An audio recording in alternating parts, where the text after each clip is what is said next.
اعوذ باللہ من الشیطان الرجیم بسم اللہ الرحمن الرحیم جاء المعذرون من الاعراب ليؤذن لهم وقعد الذين كذبوا الله ورسوله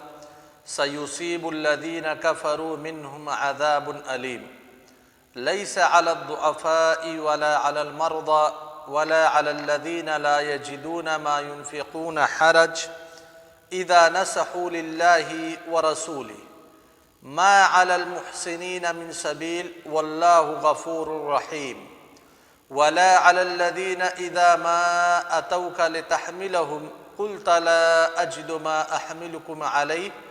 تولوا وأعينهم تفيض من الدمع حزنا ألا يجدوا ما ينفقون إنما السبيل على الذين يستأذنوك وهم أغنياء رضوا بأن يكونوا مع الخوالف وطبع الله على قلوبهم فهم لا يعلمون۔ یہ جو آیت آپ کے سامنے پیش کی گئی، اس میں اللہ تبارک و تعالی ان لوگوں کا تذکرہ کر رہے ہیں جن لوگوں نے جہاد میں عدم شرکت کو ترجیح دی۔ اس سے پہلے کی آیت میں اللہ تعالی نے مومنین کا طریقہ کار بتلایا تھا اور منافقین کا بھی ذکر کیا تھا کہ دو گروہ ہے، ایک گروہ جہاد میں شرکت کرنے کے لیے ہمیشہ تیار رہتا ہے، دوسرا گروہ جہاد سے راہ فرار اختیار کرنے کے لیے ہر طریقے کی ہیلے بازی کو اختیار کرتا ہے۔ یہاں پہ اللہ تبارک و تعالی نے چند اعراب کا تذکرہ کیا ہے۔ اعراب کا مطلب کہ بادیہ نشین، وہ لوگ جو گاؤں اور دیہات میں رہتے ہیں۔ کہتے ہیں وَجَاءَ الْمُعَذِّرُونَ مِنَ الْأَعْرَابِ،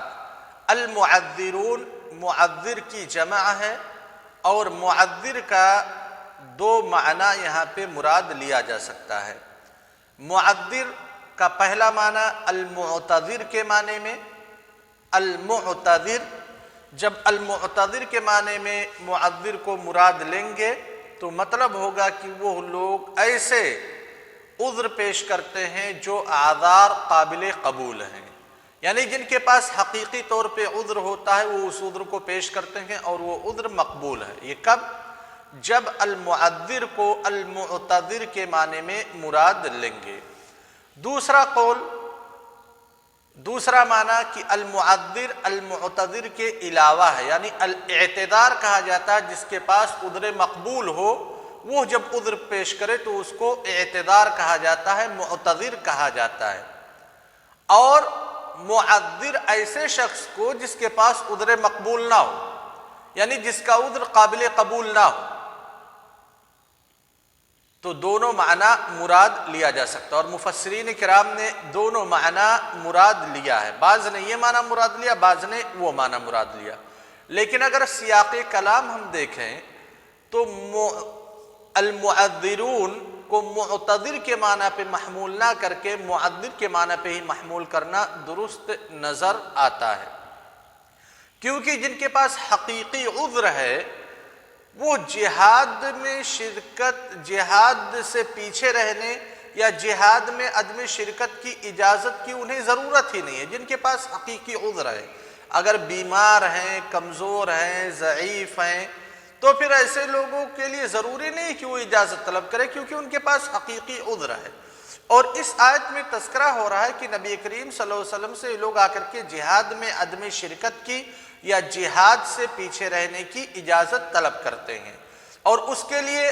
بہانے بازی کرتے ہیں، اس کے لیے اعذار پیش کرتے ہیں۔ تو اسی لیے مفسرین کے ایک طبقے نے المعذرین کو دوسرے معنی پہ محمول کیا ہے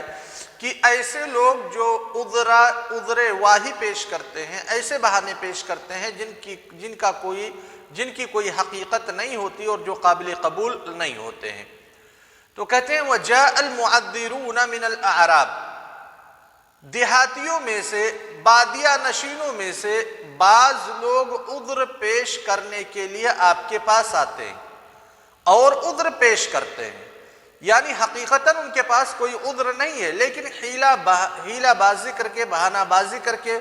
عذر کو بناتے ہیں اور آپ کے سامنے پیش کرتے ہیں۔ اب یہاں من الاعراب کون لوگ مراد ہیں؟ اگر ہم شان نزول پہ جائیں، سبب نزول پہ جائیں، تو امام ضحاک رحمہ اللہ تعالی کہتے ہیں کہ ہم رہط عامر بن طفیل، کہ عامر بن طفیل کے چند لوگ تھے، قبیلے عامر بن طفیل کے چند لوگ تھے، اللہ کے رسول صلی اللہ علیہ وسلم کے پاس آئے۔ ان لوگوں نے کہا اللہ کے رسول صلی اللہ علیہ وسلم اگر ہم نے آپ کے ساتھ لڑائی کی، آپ کے ساتھ جہاد میں ہم نے شرکت کی، تو جو طی قبیلے طی ہے، قبیلے طی کے لوگ ہمارے اوپر حملہ کر دیں گے، یعنی میدان فارغ پا جائیں گے، ہمارا قبیلہ فارغ پا جائیں گے اور دوسرے قبیلے کے لوگ ہمارے اوپر حملہ کر دیں گے۔ یہ عذر پیش کی اور اجازت چاہیے اللہ کے رسول صلی اللہ علیہ وسلم سے کہ اجازت مل جائے کہ ہاں تم لوگ جہاد میں شریک مت ہو۔ اللہ کے رسول صلی اللہ علیہ وسلم نے جواب دیا سیغنی اللہ کے رسول صلی اللہ علیہ وسلم نے جواب دیا سیغنین اللہ عنکم، کہ اللہ تبارک و تعالی مجھے بے نیاز کر دے گا تم لوگوں سے، یعنی تم لوگوں کی حاجت نہیں پڑے گی انشاءاللہ۔ تو یہ واقعہ ہے کہ قبیلے عامر بن طفیل کے چند لوگ اللہ کے رسول صلی اللہ علیہ وسلم کے پاس آئے، بہانہ بازی پیش کی، حیلہ بازی پیش کی کہ جہاد میں شرکت نہ کرنا پڑے۔ اس وقت اس ضمن میں، اس پس منظر میں اس آیت کا نزول ہوا۔ تو اعراب سے من الاعراب سے مراد کون لوگ ہوں گے؟ وہی لوگ ہوں گے جو قبیلے عامر ابن طفیل کے لوگ اللہ کے رسول صلی اللہ علیہ وسلم کے پاس آئے تھے۔ لیکن کیا دوسرے لوگ اس میں شامل نہیں ہوں گے؟ اگر کوئی دوسرا عذر پیش کرتا ہے تو کیا آیت اس کے اوپر منطبق نہیں ہوگی؟ بالکل منطبق ہوگی، کیونکہ قاعدہ مفسرین کے یہاں ہے، علماء اصول فقہ کے نزدیک، جمہور علماء کے نزدیک مالکیہ کو چھوڑ کر کے، کہ العبرۃ بعموم اللفظ لا بخصوص السبب، کہ اعتبار الفاظ کے عموم کا ہوتا ہے نہ کہ سبب کے خصوص کا۔ لہذا جن لوگوں کے لیے آیت نازل کی گئی اس کا اعتبار نہیں، وہ لوگ تو اولین مرحلہ میں داخل ہیں، اعتبار الفاظ کے عموم کا ہے۔ لہذا المعذر جو بھی ہوگا، جو بھی کوئی صحیح عذر نہیں پیش کرے گا، بہانہ بازی کرے گا، وہ اس میں داخل ہے۔ وجاء المعذرون من الاعراب، عامر بن طفیل کے قبیلہ کے چند لوگ آئے، یا غفار یا غطفان کے قبیلہ کے چند لوگ آئے، جیسا کہ امام مجاہد کا قول ہے۔ بادیہ نشینوں میں سے کچھ لوگ عذر پیش کرتے ہیں اور وہ اپنے عذر میں غیر محق ہیں، کیا چاہتے ہیں؟ لِيُؤْذَنَ لَهُمْ، تاکہ ان کو اجازت دے دی جائے۔ وَقَعَدَ الَّذِينَ كَذَبُوا اللَّهَ وَرَسُولَهُ، ایک تو اس قسم کے لوگ ہو گئے جو آ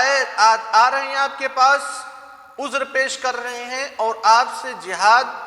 سے اجازت مانگ رہے ہیں کہ جہاد سے وہ متخلف رہیں،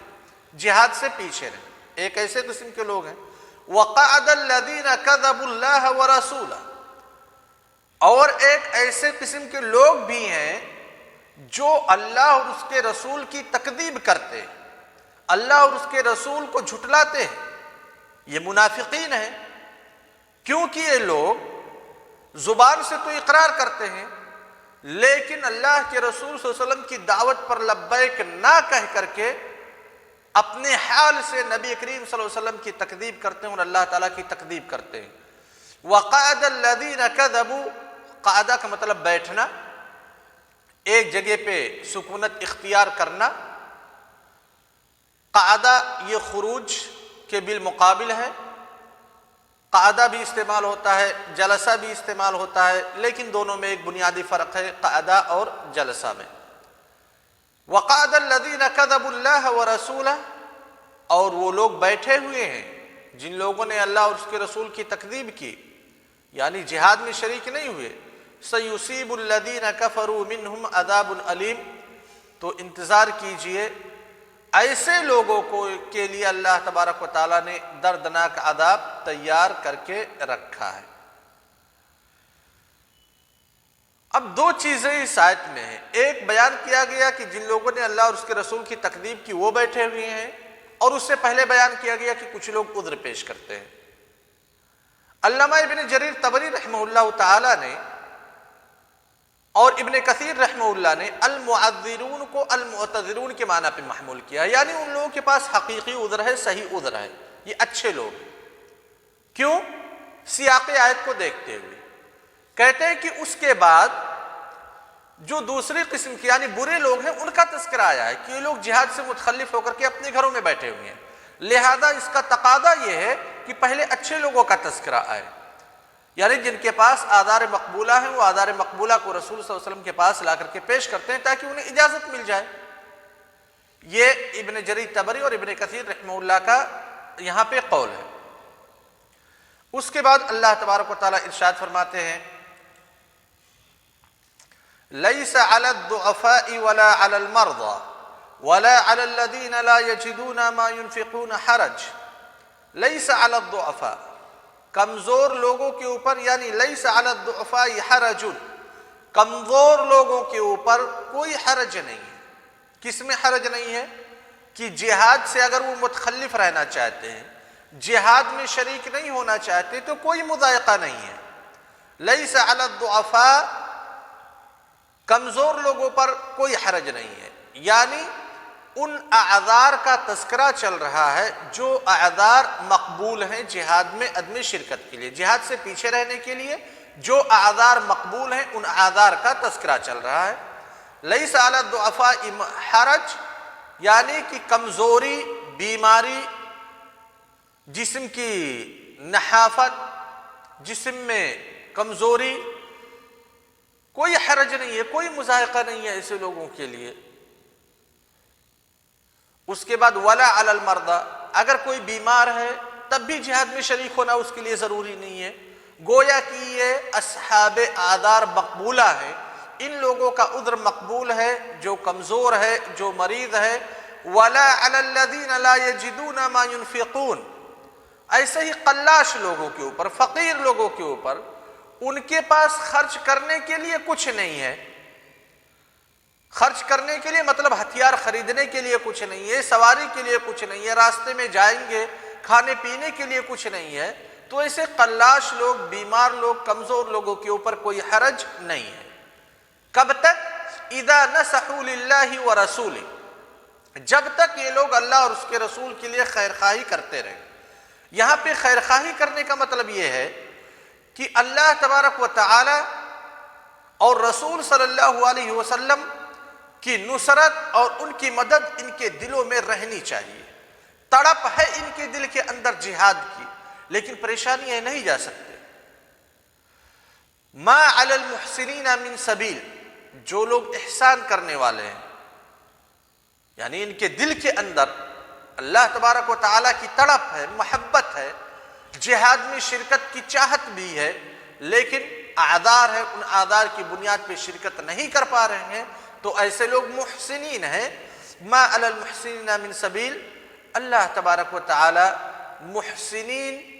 کی فضیحت کرنے کا کوئی راستہ نہیں بتلاتا ہے، محسنین کی برائی کا کوئی راستہ اللہ تعالیٰ نے نہیں چھوڑا ہے کہ آپ محسنین کی برائی کریں یا محسنین پہ اتہام لگائیں۔ واللہ غفور الرحیم، اللہ تعالیٰ رحم کرنے والا ہے اور بخشنے والا ہے۔ یہ اللہ تبارک و تعالیٰ کی رحمت ہی کا تقاضا ہے کہ اللہ تعالیٰ نے کمزور لوگوں کو اجازت دے دی، بیماروں کو اجازت دے دی، فقیروں کو اجازت دے دی جہاد سے پیچھے رہنے کی، یہ رحمت ہی کا تقاضا ہے۔ غفران کا تقاضا یہ ہے کہ اللہ تبارک و تعالیٰ نے پیچھے رہنے پر، جہاد سے پیچھے رہنے پر ان کا مواخذہ نہیں کیا۔ اس کے بعد کہتے ہیں وَلَا عَلَى الَّذِينَ، یہ چوتھے قسم کے لوگ ہیں، نہ ہی ایسے لوگوں کے لیے کوئی حرج ہے الَّذِينَ إِذَا مَا أَتَوْكَ لِتَحْمِلَهُمْ، کہ آپ کے پاس وہ لوگ آتے ہیں اور آپ سے سواری کا مطالبہ کرتے ہیں، اِذَا مَا أَتَوْكَ، جب آپ کے پاس آتے ہیں، لِتَحْمِلَهُمْ، تاکہ آپ ان کو سوار کر دیں، یعنی سواری کا مطالبہ کرتے ہیں آپ سے، قُلْتَ، آپ کہتے ہیں لَا أَجِدُ مَا أَحْمِلُكُمْ عَلَيْهِ، میں تمہارے لیے سواری کا انتظام نہیں کر سکتا، تَوَلَّوْا، تو وہ لوگ واپس اپنے گھر چلے جاتے ہیں، اور حالت ان کی کیا ہوتی ہے، وَأَعْيُنُهُمْ تَفِيضُ مِنَ الدَّمْعِ حَزَنًا، غم کی وجہ سے ان کے آنکھوں سے آنسو جاری ہوتے ہیں، وَأَعْيُنُهُمْ تَفِيضُ، افاض یفیض مطلب سیلاب بہنا، سیلاب کا آنا۔ اعینہم تفیض من الدمع، آنسو سے ان کے آنکھ سیلاب زدہ ہوتے ہیں، یعنی آنکھوں سے آنسو کی دھار گرتی ہے، حزناً غم کی وجہ سے۔ کس چیز کا غم ہے؟ کہ ان کے دل کے اندر چاہت ہے، محبت ہے، شوق ہے اللہ کے راستے میں قربانی دینے کی، جہاد کرنے کی، لیکن سواری نہیں ہے ان کے پاس، کچھ نہیں ہے۔ جب رسول صلی اللہ علیہ وسلم سے مطالبہ کرتے ہیں سواری کا تو رسول صلی اللہ علیہ وسلم کے پاس بھی سواری نہیں ہے، آپ کہہ دیتے ہیں کہ ہمارے پاس سواری نہیں ہے۔ غم ان کو اس چیز کا رہتا ہے لا یجدوا ما ينفقون، کہ ان کے پاس کچھ ہے ہی نہیں خرچ کرنے کے لیے، اس لیے افسردگی کی حالت میں، غم کی حالت میں، دل بوجھل کیے ہوئے، آنکھوں سے آنسو جاری کیے ہوئے یہ لوگ واپس لوٹ جاتے ہیں۔ اس کے بعد اللہ تبارک و تعالی ارشاد فرماتے ہیں انما السبیل علی الذین یستأذنون، کہ در حقیقت اتہام کے لیے راستہ ان لوگوں کے لیے ہموار ہے، اتہام کا راستہ ان لوگوں کے لیے ہموار ہے، الذین یستأذنون کا، جو لوگ آپ سے اجازت طلب کرتے ہیں جہاد سے پیچھے رہنے کی، وہم اغنیاء، حالانکہ وہ لوگ بے نیاز، صحت و تندرستی بھی ان کے اندر موجود ہے، وہ لوگ مالدار بھی ہیں، سواری بھی ان کے پاس ہے، سب کچھ ہے، اس کے باوجود اگر آپ سے جہاد میں پیچھے رہنے سے اجازت طلب کرتے ہیں تو ایسے لوگوں کے لیے اتہام کا دروازہ کھلا ہوا ہے۔ رضوا بأن یکونوا مع الخوالف، یہ لوگ اپنی رجولیت کو ختم کر رہے ہیں، پسند کرتے ہیں یہ لوگ کی عورتوں کے ساتھ بیٹھے رہیں۔ وَطَبَعَ اللَّهُ عَلَىٰ قُلُوبِهِمْ، اللہ تعالیٰ نے ان کے دلوں پر مہر لگا دیا ہے۔ فَهُمْ لَا يَعْلَمُونَ، اس جزئیے کی تفسیر کل کے درس میں گزر چکی ہے۔ والسلام علیکم ورحمۃ اللہ وبرکاتہ۔